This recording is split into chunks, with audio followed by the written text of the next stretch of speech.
Before sunrise, the grinding began. Egypt, 1300 BC. The new kingdom is at the height of its power.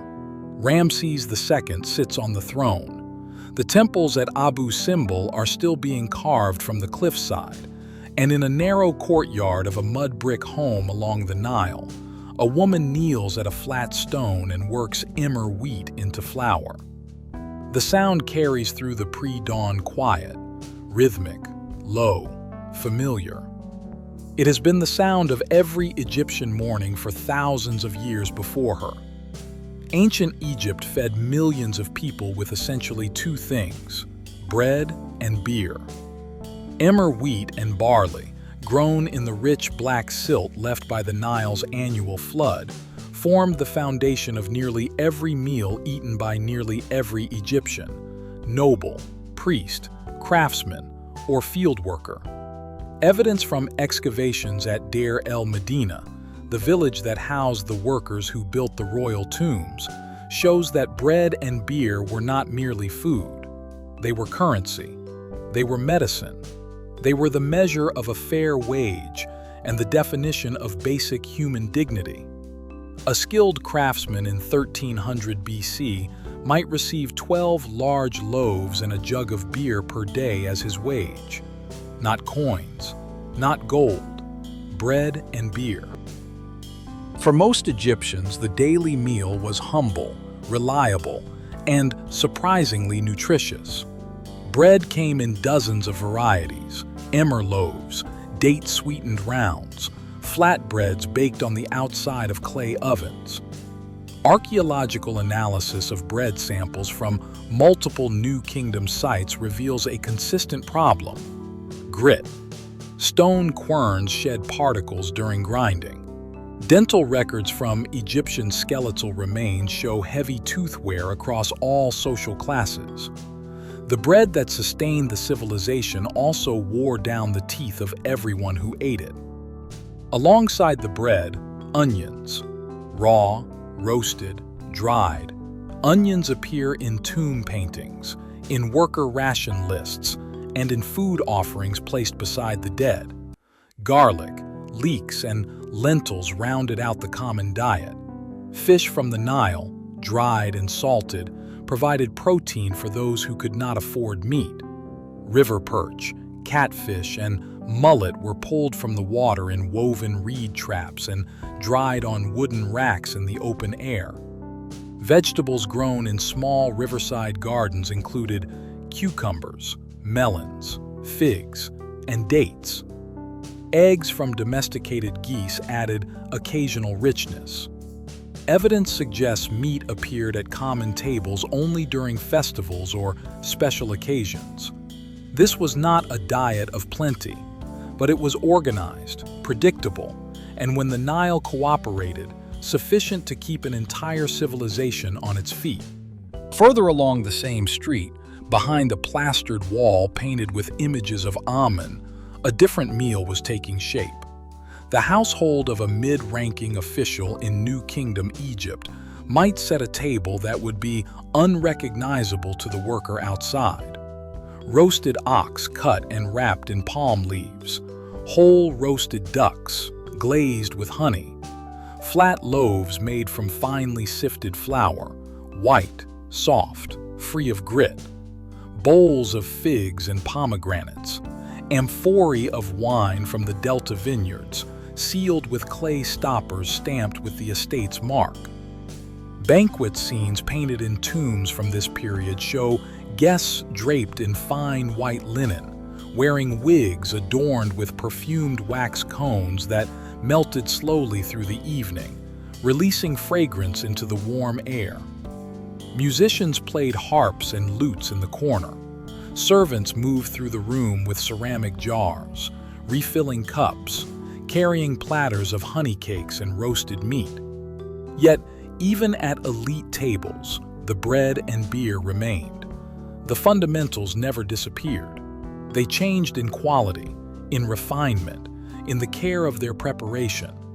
But every Egyptian, regardless of what else sat before them, ate bread and drank beer.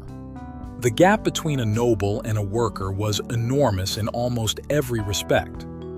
At the table, they shared the same foundation. Egyptian beer was not the clear, carbonated drink familiar today. It was thick, cloudy, nutritious in a way that modern beer is not.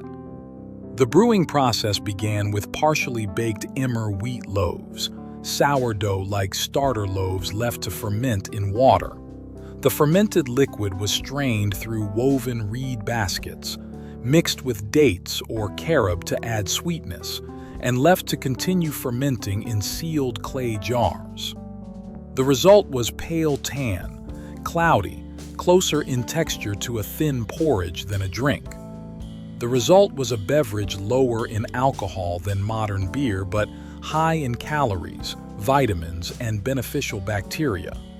For a society with no safe way to purify water drawn from the Nile, fermentation was practical technology, not indulgence. Children drank a weaker version. Workers received their daily ration in standardized ceramic vessels. Medical papyri from the New Kingdom period recommend beer as a vehicle for herbal medicines, mixed with plant extracts and prescribed for conditions ranging from constipation to infected wounds. At Amarna, the city built by the pharaoh Akhenaten around 1346 BC, just decades before the period of this video, archaeologists excavated a brewery complex capable of producing hundreds of liters per day, industrial-scale production for a workforce and a royal court. The scale suggests that beer consumption was not merely common. It was foundational to how Egyptian society functioned at every level, from the pharaoh's palace to the smallest village along the Nile.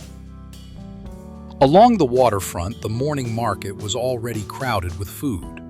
Dried fish hung from wooden racks in long, pale rows, Nile perch, catfish, and mullet, salt bleached and stiff, pulled from the river and preserved for the week ahead. Beside them, woven reed baskets overflowed with white onions, garlic bulbs, and long green leeks. These were not luxuries. They were the weekly staples of nearly every Egyptian household, arriving by papyrus boat each morning from farms upriver. Fresh produce came with the boats, dates and dried figs from the south, cucumbers and melons from riverside gardens, bundles of garlic from the northern delta. A family's week of eating could be assembled in a single morning walk through this market.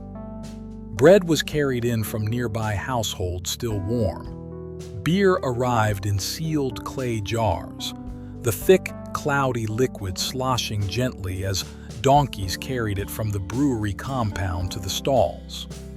The food of ancient Egypt was not elaborate.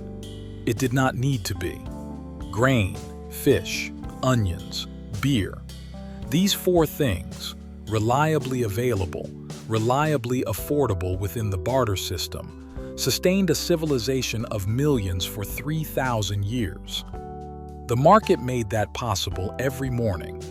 Before the heat of the day arrived, before the sun climbed high enough to spoil the fish or wilt the leeks, the food had already changed hands and was already on its way to someone's table. The diet of ancient Egypt is preserved in grain seeds, fish bones, dental records, and the elaborate care given to the dead. Tomb offerings were not symbolic. The food placed beside a mummified body was intended to sustain the deceased in the afterlife. Real bread, real beer, real joints of meat. What the living ate in 1300 BC, they believed the dead still needed. Evidence suggests the variety and quality of that diet changed over Egypt's 3,000 years, expanding during periods of prosperity, contracting during famine and political collapse. But the core never changed. The grinding stone, the clay oven, the emmer wheat, the cloudy jar of beer. What sustained ancient Egypt was not the monuments or the armies or the theology, though all of those mattered.